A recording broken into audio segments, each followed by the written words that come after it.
பாய்ந்து பரவும் இளைய நதிகளே பள்ளம் நிரப்ப வாருங்கள்.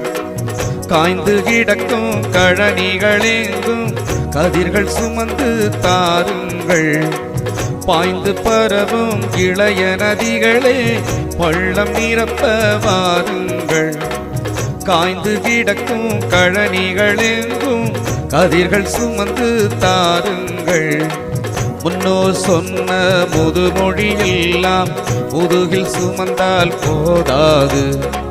சொன்னோர் கருத்தை வாழ்க்கைப்படுத்த துணிந்தால் துன்பம் வாராது. முன்னோர் சொன்ன முதுமொழி எல்லாம் முதுகில் சுமந்தால் போதாது. சொன்னோர் கருத்தை வாழ்க்கைப்படுத்த துணிந்தால் துன்பம் வாராது.